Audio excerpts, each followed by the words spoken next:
एक बार पांचों पांडव आवश्यक कार्यवश बाहर गए हुए थे। आश्रम में केवल द्रौपदी, उसकी एक दासी और पुरोहित धौम्य ही थे। उसी समय सिंधु देश का राजा जयद्रथ, जो विवाह की इच्छा से शाल्व देश जा रहा था, उधर से निकला। अचानक आश्रम के द्वार पर खड़ी द्रौपदी पर उसकी दृष्टि पड़ी और वह उस पर मुग्ध हो उठा। उसने अपनी सेना को वहीं रोककर अपने मित्र कोटिकास्य से कहा, कोटिक तनिक जाकर पता लगाओ कि यह सर्वांग सुंदरी कौन है। यदि यह स्त्री मुझे मिल जाए तो फिर मुझे विवाह के लिए शाल्व देश जाने की क्या आवश्यकता है। मित्र की बात सुनकर कोटिकास्य द्रौपदी के पास पहुंचा और बोला, हे कल्याणी, आप कौन हैं? कहीं आप कोई अप्सरा या देवकन्या तो नहीं हैं? द्रौपदी ने उत्तर दिया, मैं जग विख्यात पांचों पांडवों की पत्नी द्रौपदी हूँ। मेरे पति अभी आने ही वाले हैं, अतः आप लोग उनका आतिथ्य सेवा स्वीकार करके यहाँ से प्रस्थान करें। आप लोगों से प्रार्थना है कि उनके आने तक आप लोग कुटी के बाहर विश्राम करें। मैं आप लोगों के भोजन का प्रबंध करती हूँ। कोटिकास्य ने जयद्रथ के पास जाकर द्रौपदी का परिचय दिया। परिचय जानने पर जयद्रथ ने द्रौपदी के पास जाकर कहा, हे द्रौपदी, तुम उन लोगों की पत्नी हो जो वन में मारे मारे फिरते हैं और तुम्हें किसी भी प्रकार का सुख वैभव प्रदान नहीं कर पाते। तुम पांडवों को त्याग कर मुझसे विवाह कर लो और संपूर्ण सिंधु तथा सौबीर देश का राज्य सुख भोगो।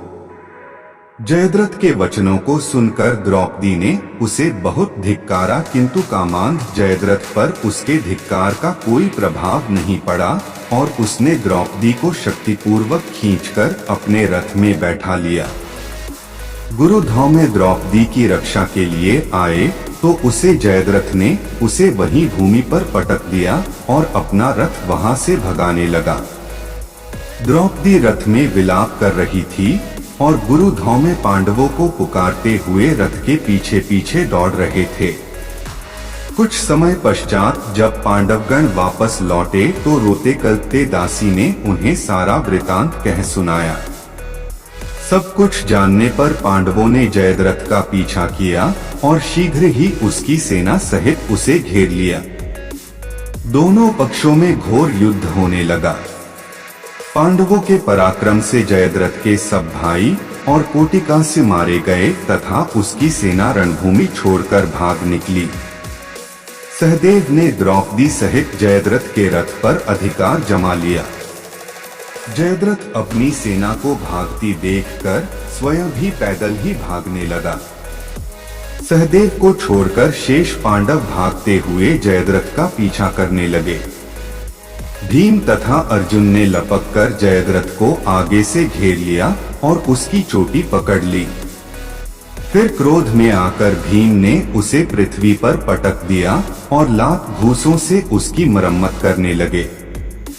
जब भीम की मार से जयद्रथ अधमरा हो गया तो अर्जुन ने कहा, भैया भीम, इसे प्राणहीन मत करो, इसे इसके कर्मों का दंड हमारे बड़े भाई युधिष्ठिर देंगे। अर्जुन के वचन सुनकर भीम ने जयद्रथ के कशों को अपने अर्धचंद्राकार बाणों से मूंदकर 5 चोटी रख दी और उसे बांधकर युधिष्ठिर के सामने प्रस्तुत कर दिया। धर्मराज ने जयद्रथ को धिक्कारते हुए कहा, रे दुष्ट जयद्रथ, हम चाहें तो अभी तेरा वध कर सकते हैं, किंतु बहन दुहिश्ला के वैधव्य को ध्यान में रखकर हम ऐसा नहीं करेंगे। जा, तुझे मुक्त किया। यह सुनकर जयद्रथ कांतिहीन हो लज्जा से सिर झुकाए वहां से चला गया। वहां से वन में जाकर जयद्रथ ने भगवान शंकर की घोर तपस्या की। उसकी तपस्या से प्रसन्न होकर शंकर जी ने उसे वर मांगने के लिए कहा। इस पर जयद्रथ बोला, भगवान, मैं युद्ध में 5 पांडवों पर विजय प्राप्त करने का वर मांगता हूँ।